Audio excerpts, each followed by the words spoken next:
Good morning students. आज का हमारा टॉपिक है नेचुरल रिसोर्सेज और इसमें हम कुछ टॉपिक्स कवर करेंगे। सबसे पहला जो टॉपिक है वो है बायोस्फीयर। बायोस्फीयर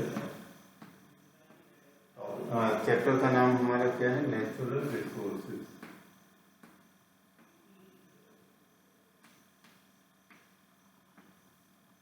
नेचुरल रिसोर्सेज का मतलब क्या होता है? प्राकृतिक संसाधन, नेचर से मिलने वाली ऐसी चीजें जो कि हमारे लिए फायदेमंद है, उनको नेचुरल रिसोर्सेज कहते हैं। अब ऐसी कौन कौन सी चीजें? सबसे पहले हम क्या डिस्कस करेंगे? बायोस्फीयर के बारे में कि बायोस्फीयर क्या होता है। बायोस्फीयर का मतलब होता है part of earth where life exist. पृथ्वी पर जहां पर भी लाइफ एग्जिस्ट करेगी वो बायोस्फीयर में आएगा। कहां कहां पर आएगा? इन लिथोस्फीयर। लिथोस्फीयर यानी कि लैंड पर। हाइड्रोस्फीयर यानी कि वाटर में। एंड एटमॉस्फेयर यानी कि वायुमंडल में, ठीक है, यानी कि एयर में। तो ये जो चीजें हैं जल थल और नभ में, ठीक है, ये इन सब जगहों पर जहां जहां पर लाइफ पाई जाएगी वो किस में आएगी? वो बायोस्फीयर में आएगी। तो अर्थ जो है उसके एनवायरनमेंट को हम 3 पार्ट्स में डिवाइड करते हैं। एक तो एटमॉस्फेयर, एक लिथोस्फीयर और एक हाइड्रोस्फीयर, ठीक है। अब आती है एयर की कंपोजिशन। अब सबसे पहले जो इनमें हम पढ़ने वाले हैं वो है एटमॉस्फेयर। एटमॉस्फेयर क्यों पढ़ने वाले हैं? क्योंकि एटमॉस्फेयर में पाई जाती है एयर, और एयर जो है वो भी एक ऐसा रिसोर्स है जो कि इतना इंपॉर्टेंट है, उसको हम फॉर ग्रांटेड ले लेते हैं, ठीक है। उसका कारण यह है कि दूसरे ग्रहों पर जहाँ पर जीवन नहीं है वहाँ पर एयर नहीं है, यानी कि वहाँ पर एटमॉस्फेयर नहीं है, जिस वजह से वहाँ पर कई सारी ऐसी चीजें नहीं है जो कि लाइफ के लिए चाहिए होती है, ठीक है। जैसे अब एटमॉस्फेयर के क्या क्या रोल्स होते हैं वो हम आने वाले टॉपिक्स में पढ़ेंगे। एटमॉस्फेयर का मतलब है ये क्या है? गैसेस का मिक्सचर, गैसियस मिक्सचर। और ये मिक्सचर कैसा है? ये होमोजीनस नहीं है, हेटेरोजीनस मिक्सचर है। Heterogeneous mixture. हेटेरोजीनस का मतलब है कि कोई चीज कहीं पर ज्यादा है और कोई चीज कहीं पर ज्यादा है। फॉर एग्जाम्पल जो ये हमारा लैंड है, लैंड के पास वाला जो एटमॉस्फेरिक एरिया है या जोन्स हैं, इन जोन्स में सॉइल के पार्टिकल्स या डस्ट पार्टिकल्स या पॉलन ग्रेन्स ये ज्यादा अमाउंट में पाए जाते हैं, ऊपर की लेयर्स में कम पाए जाते हैं, ठीक है। ऐसे ऊपर की लेयर्स में यूवी रेज ज्यादा पाई जाती है ना। नीचे की रेज तक आते आते वो कम हो जाती है नीचे के लेवल तक, क्योंकि उनको ओजोन लेयर एब्जॉर्ब कर लेती है। एटमॉस्फेयर में गैसेस का मिक्सचर है। कौन कौन सी गैसेस का? नाइट्रोजन का, ऑक्सीजन का, ठीक है। इसके अलावा कार्बन डाइऑक्साइड का यानी कि CO2 का। इसके अलावा दूसरी गैसेस भी यहाँ पर पाई जाती हैं, जैसे कि इनर्ट गैसेस जो रिएक्ट नहीं करती उन्हें इनर्ट गैसेस कहते हैं। इसके अलावा डस्ट पार्टिकल, पॉलन ग्रेन्स, ठीक है। ये सब क्या है? ये एटमॉस्फेयर का हिस्सा है। और एटमॉस्फेयर अपने फंक्शंस कौन कौन से करता है ये हम देखते हैं। सबसे पहले कंपोजिशन ऑफ एयर के बाद आता है interaction between different components of atmosphere. अब आती है बात इंटरेक्शन। एटमॉस्फेयर के अलग अलग कंपोनेंट आपस में इंटरेक्ट कैसे करते हैं। इंटरेक्ट करने के लिए यानी कि एक दूसरे के साथ कम्युनिकेट करने के लिए क्या चीज चाहिए होती है? साइकिल। बायो, जियो, केमिकल साइकिल्स। ऐसी साइकिल्स जिनके द्वारा ये सब्सटेंस एक से दूसरी जगह मूव करते हैं। अब यहाँ गैसेस की बात हो रही है, तो कौन कौन सी गैसेस ऑपरेट होंगी? Nitrogen cycle, carbon cycle,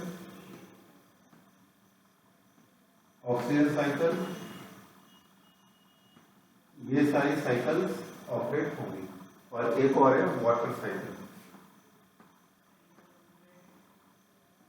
water cycle जिसको हाइड्रोलॉजिकल साइकिल भी कहते हैं। अब इन साइकिल्स के बारे में हम एक एक करके अध्ययन करेंगे, ठीक है। इसके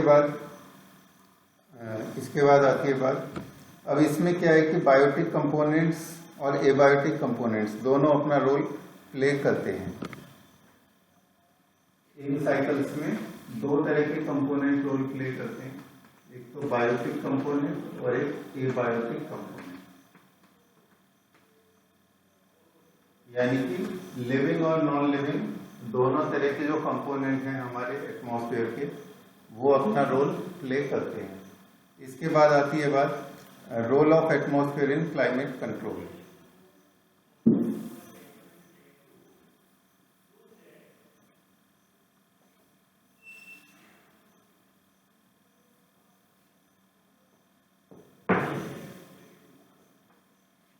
role of atmosphere in climate control. Climate के कंट्रोल में एटमॉस्फेयर का क्या रोल है, इसको हम ऐसे समझ सकते हैं कि अगर हम मून से कंपेयर करें तो मून पे या दूसरे प्लैनेट्स पे वो एटमॉस्फेयर नहीं है। तो इसका मतलब क्या है कि वहाँ पर क्या है कि दिन में तो टेम्परेचर ज़्यादा हो जाता है और रात में यानी कि जब सूरज सामने नहीं होता तो उस समय क्या है कि टेम्परेचर एकदम से बहुत नीचे चला जाता है। तो हमारा जो एटमॉस्फेयर है ये एक तरह से ब्लैंकेट का काम करता है। ब्लैंकेट क्या करती है, ब्लैंकेट एक कांस्टेंट टेम्परेचर मेंटेन करके रखती है और इसी तरह की एयर कंडीशनिंग हमारा ये एटमॉस्फेयर करता है। यानी कि दिन में ये हीट को ट्रैप कर लेता है और रात के समय वो जो हीट है वो एक अप्रोप्रिएट टेम्परेचर मेंटेन करके रखती है जब तक कि दोबारा से सूरज नहीं निकल जाता। नहीं तो सूरज के छिपते ही जो हीट है जो दिन भर एब्जॉर्ब हुई वो तेजी से लूज होती अगर ये एटमॉस्फेयर यानी कि एयर की ब्लैंकेट ना होती। तो ये है एटमॉस्फेयर का रोल। इसके बाद आता है मूवमेंट ऑफ एयर। अब आता है एयर का मूवमेंट।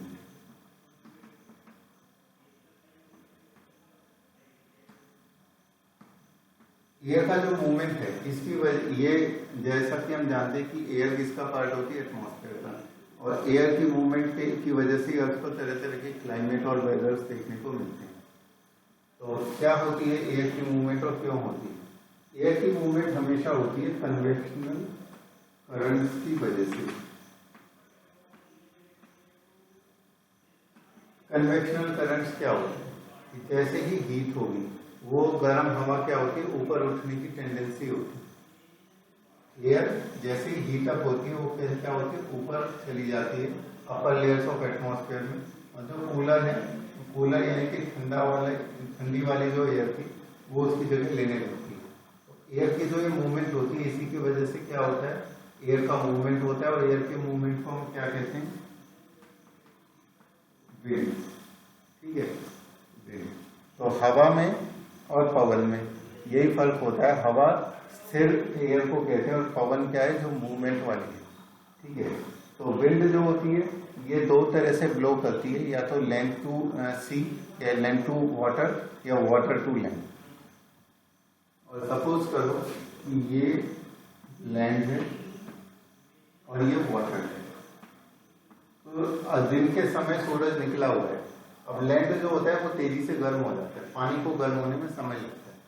जब ये तेजी से लैंड गर्म हो जाएगा तो एयर, इसके साथ साथ जो वहां पर एयर मौजूद है वो भी क्या होने लगेगी, वो भी गर्म होने लगेगी। गर्म होने के बाद वो किधर जाएगी, वो इधर जाएगी समुद्र के ऊपर या पानी के ऊपर। और इसकी जगह लेने के लिए कौन सी एयर आएगी? अब यहाँ वैक्यूम तो रह नहीं सकता कि यहाँ से एयर चली जाए और यहाँ खाली हो जाएगा। तो यहाँ की जो एयर होगी वाटर वाली, वाटर के ऊपर वाली, वो इसकी जगह लेने के लिए इधर आएगी। तो हमें क्या लगेगा कि नदी से या समुद्र से ठंडी हवा आ रही है। और ठंडी हवा आने का कारण क्या होता है, हवा का गर्म होके इस तरह से डिस्प्लेस होना। इसको कन्वेक्शनल करंट कहते हैं, क्योंकि हीट के मूवमेंट के जो मेथड्स होते हैं उनमें से एक कन्वेक्शन भी होता है, जो कि तुम फिजिक्स में पढ़ोगे। अब देखो रात के समय क्या होता है, रात के समय ये जो वाटर है जिसने दिन भर हीट अप हुआ है, ये क्या करता है, अपनी हीट लूज करने लगता है, जिस वजह से यहाँ की हवा गर्म होने लगती है, और समुद्र से इधर कौन सी हवा आएगी, फिर गर्म हवा आएगी। तो रात के समय ये बातें रिवर्स हो जाती हैं। तो यहाँ पर लिखा है इन्होंने, in coastal regions during the day air above the land gets heated faster and starts rising, so a region of low pressure is created and over sea moves in this area of low pressure.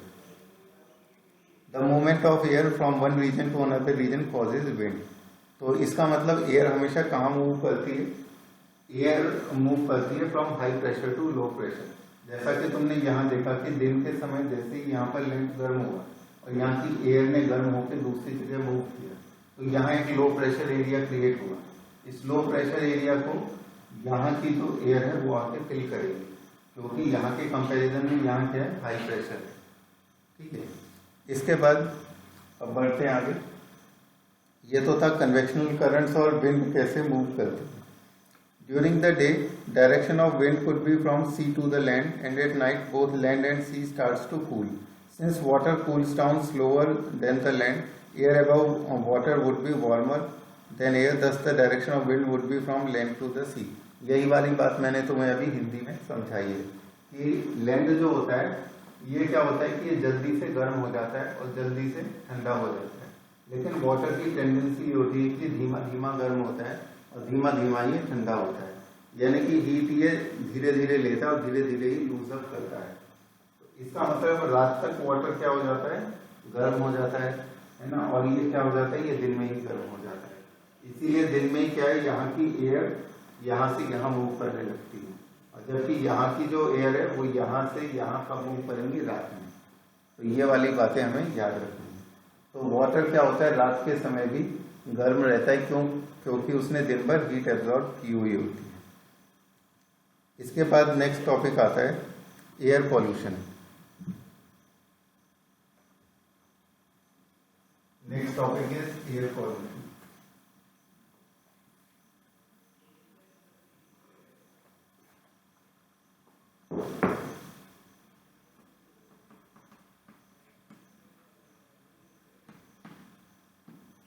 Air pollution क्या होता है? Air pollution का मतलब होता है कि एक ऐसा मेथड जिसमें कि एयर की क्वालिटी डिक्रीज हो जाए, और किस वजह से डिक्रीज हो जाए, ह्यूमन एक्टिविटीज की वजह से। उसका गैसियस कंपोनेंट्स जो हैं वो चेंज हो जाएं, या उसके अंदर कोई ऐसी चीजें ऐड हो जाएं जो कि कैसी हैं, हार्मफुल हैं। तो ये क्या करता है, अब इसकी एयर पॉल्यूशन में quality of air changes adversely by human or natural activities। प्राकृतिक या फिर मनुष्य की जो एक्टिविटीज हैं उनकी वजह से एयर की जो क्वालिटी है वो कैसी हो जाती है, वो खराब हो जाती है, उसको एयर पोल्यूशन कहते हैं। अब एयर पोल्यूशन की वजह से ह्यूमंस पे क्या असर पड़ता है वो हम देखते हैं। इसकी वजह से ह्यूमन बींग्स के को रेस्पिरेटरी डिजीज हो जाएंगे, जैसे कि bronchitis, asthma, tuberculosis.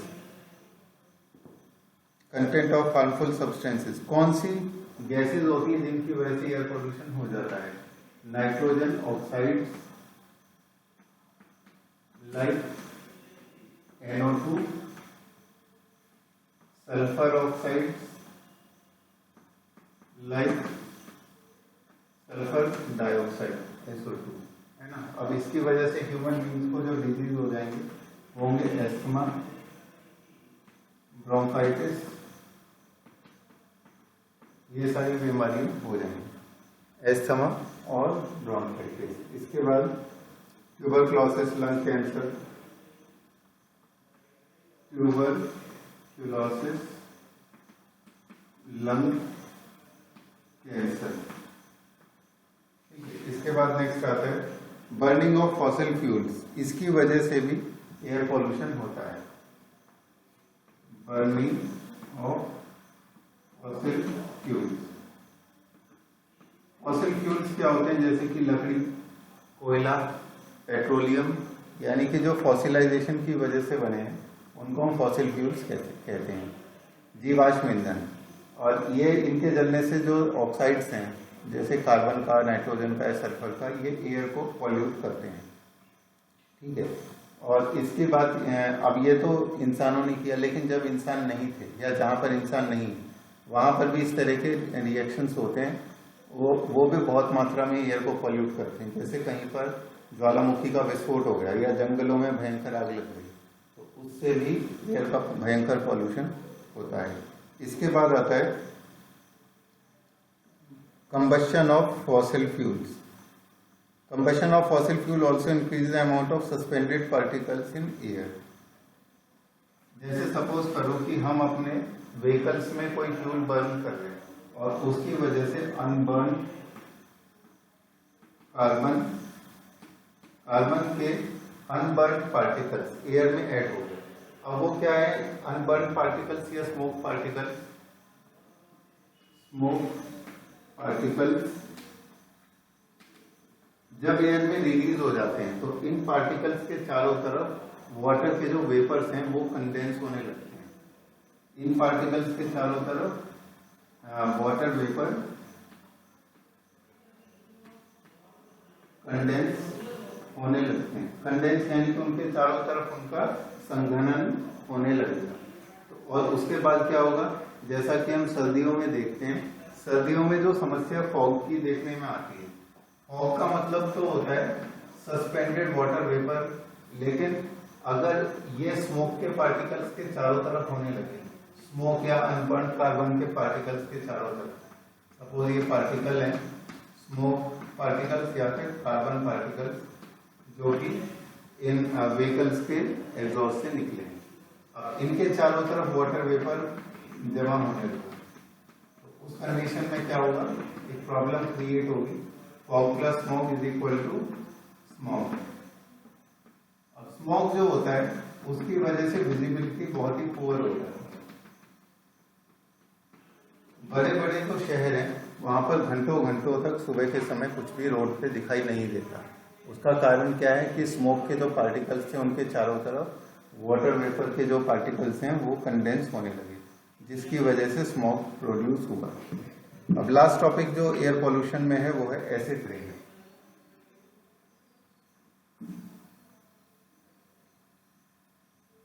Acid rain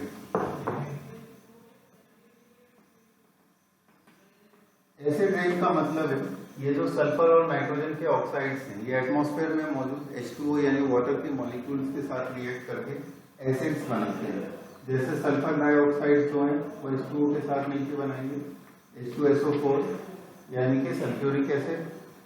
nitrogen के जो ऑक्साइड्स हैं वो H2O के साथ मिलकर बनाएंगे HNO3 यानी कि नाइट्रिक एसिड। तो ये जो नाइट्रिक एसिड है, नाइट्रिक एसिड, सल्फ्यूरिक एसिड, ये दोनों क्या है कि जिस समय प्रेसिपिटेशन यानी रेनफॉल होगा तो ये ऊपर से गिरेंगे और ये क्या करेंगे, जितने भी लिविंग टिश्यू या नॉन लिविंग सरफेस हैं उनको ये एसिड डैमेज कर सकता है। जैसे कि अब हमने उसका एग्जांपल देखते हैं मथुरा रिफाइनरी का, कि वहाँ पर पॉल्यूशन, मथुरा रिफाइनरी में पॉल्यूशन की वजह से जो एयर में सल्फर और नाइट्रोजन के ऑक्साइड्स ऐड होते हैं, तो मथुरा के पास ही मौजूद है आगरा, है ना, आगरा में है मार्बल का मॉन्यूमेंट जिसको ताजमहल कहते हैं। तो उस मार्बल को ये जो एसिड रेन थी वो इफेक्ट कर रही थी, तो इसीलिए फिर क्या हुआ, पॉल्यूशन पर रोक लगाई गई। तो ये एक एग्जांपल है। नेक्स्ट टाइम हम पढ़ेंगे H2O साइकिल यानी कि वाटर साइकिल, वाटर साइकिल, और उसके बाद ये नाइट्रोजन, कार्बन या फिर दूसरी साइकिल्स हम पढ़ेंगे। Thank you.